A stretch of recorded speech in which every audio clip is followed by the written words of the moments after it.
All right, let's get to some work. Okay, so from what I see on IMDb, Autobiography is your first feature film. Correct. Congratulations. Thank you very much. And in your director's statement, you say that in your film you're trying to deal with the concept of loyalty, which is very important in your family and in the Indonesian society. How would you describe your relationship with that concept of loyalty now and in connection with the story of the film?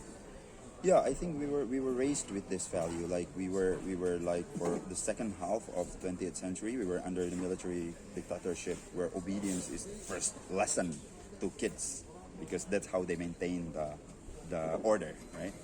It was actually called literally New Order, so there has to be order. And for me as a kid, like I thought it was like okay, my parents worked for the government, so I think. It's a good concept, but I started to question that where does obedience coming from, and if our obedience is being pledged towards something monstrous, and we destroy our obedience, does that make us a hero? You know, like a hero who is overcoming the monster, or does that just make us a new monster or a bad person? So, what is the relationship between politics, obedience, and morality? Actually, very big questions, but this is how, and I don't have answers. I just have questions. This is the three main entrance of me to approach autobiography conceptually, and nowadays I think it's even more confusing because every day you are free to be disobedient towards anything, but where is your obedience now? So it's kind of like the opposite, but I think in Indonesia still this value of obedience is still very much there. In Asian society, you know, like you are being seen as a collective. Yes. And in such a community, in such a collectivity, I think loyalty and obedience is still the number one glue, number one element that glue everybody together, regardless if they like the value or not. Would you consider yourself to be loyal and obedient? I'm obedient to cinema. Not really. Like I'm not a person that my family wants me to be. Like my family is very religious.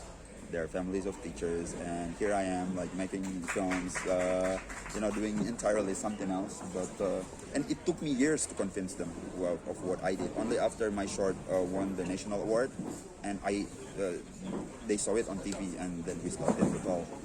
I even hide from my family that I went to film school because it was not allowed.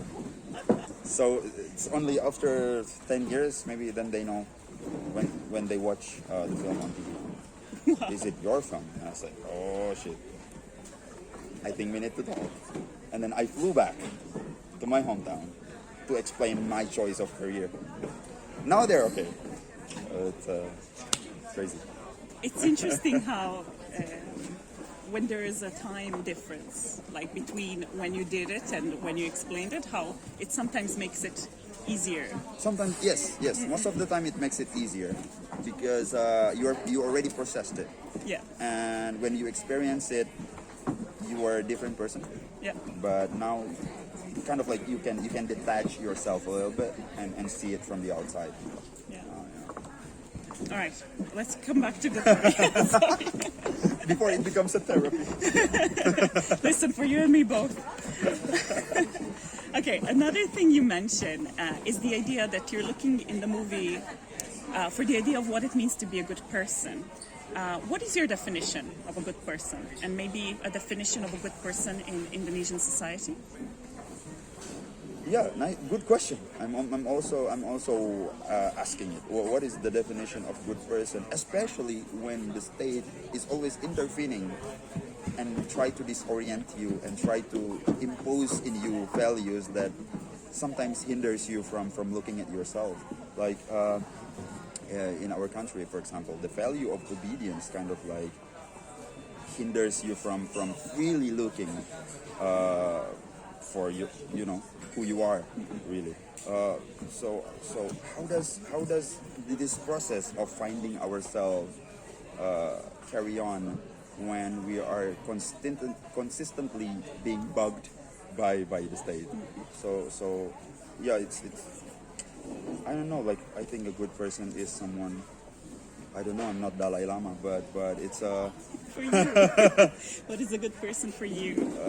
With your knowledge now.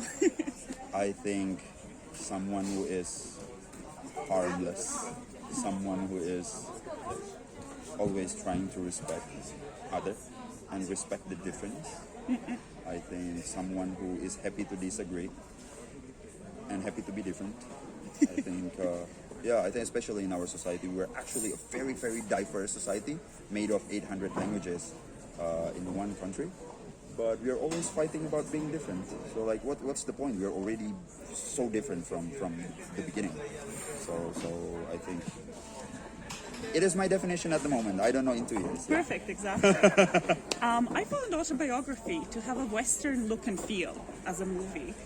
It also has an atmosphere of a slow-burning thriller.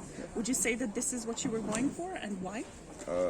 What was the first one? The Western-looking? Very Western-looking. It was very sharp. It looked exactly like a Hollywood thriller to me. Ah, okay.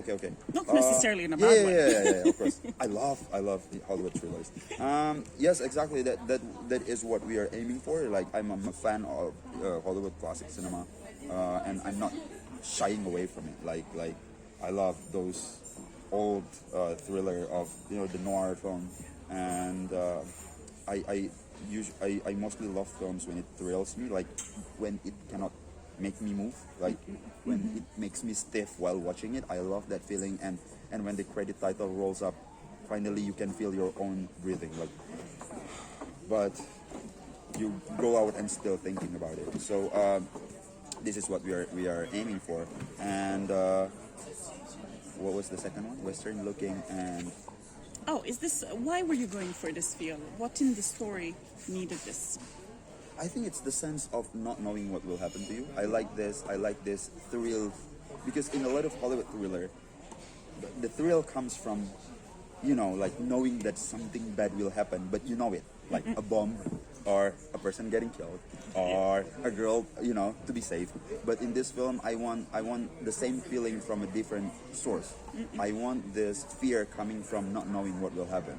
So you're just being confined in a moment, in a space where you feel something dangerous is roaming around, but you don't know exactly what it is. So it's That's actually a perfect explanation, and it really explains the film, because when you don't know what's going to happen to you, that's even scarier. Yes. And it does keep you in your place, like everything you were talking about before. I think that's the definition of terror also. Like terror is like something bad happening, but you don't know who did it, why, where. Yeah. This is it's a very strong feeling. It's an atmosphere. I'm getting chills now. Now that you've explained it, it's even scarier. Well done. Okay, what are some challenges and opportunities that you faced making this movie? And how would you say, it's a very big screen movie, and would you say that this is a kind of film that you make often, or people make often in Indonesia? Is there perhaps a reason?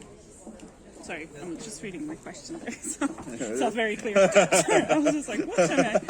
Sorry, give me a moment. Okay, simple question. What are some challenges and opportunities that you faced making this movie? I think the most creative, like the biggest challenge is to really find a way to make best use of the space, because I think space is very important in the film, like how to find the balance between the choreography of the actors and the camera and the sound, because the sound is also very important. So I think finding the right balance on how to build the space is the most challenging, because we do it in every shot. Like it cannot be like, okay, we finished that shot, the next shot doesn't need that anymore. We have to consistently think about space, and we use a lot of mirrors so that we can always expand how we see the space. And I think this is also one of the most rewarding challenge in making the film. And your second question about do Indonesian people usually make films like this? No, no. We are very in general landscape of Indonesian cinema. We are very Hollywood minded. All around the world. It's true. Yes, I think because also we have a huge market of like almost 300 million people in the country, so people always want to please the crowd, Yeah. because why not? And then small portion of us making this kind of film.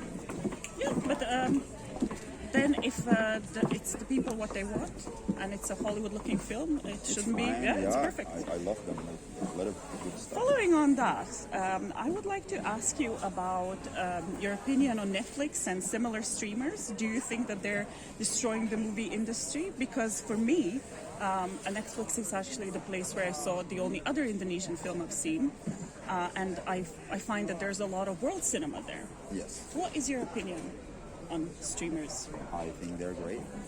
I think cinema should survive no matter what.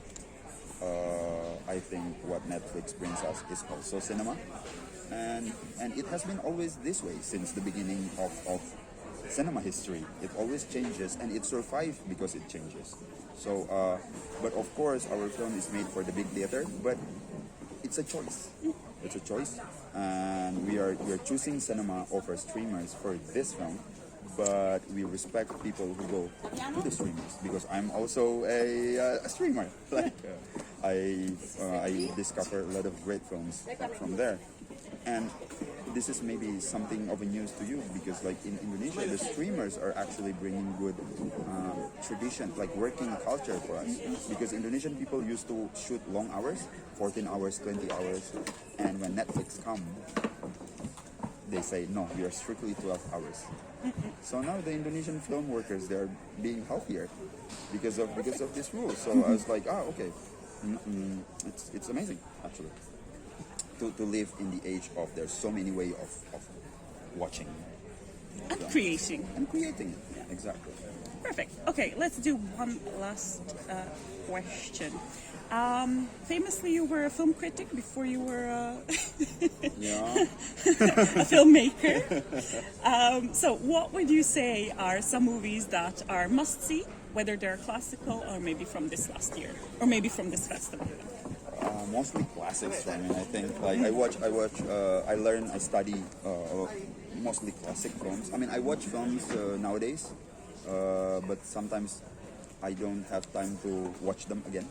But with classics, like I watch them a lot of times. One of my favorite films would be Elia Kazan's On the Waterfront. I love that film. I think it's a film that I come back again and again. I study a lot of how to deal with actors. Another film is called The Night of the Hunter, also American film. Yes, it's amazing. Antonioni's Il Grido, it's Italian film. What else? That's okay. Yeah, I think it's a lot of films, but mostly classical. I love. Actually, I'm a big fan of Hollywood classical cinema. Perfect. We'll leave it at that. Thank you so much for your Thank you. time. Thank you very much. It's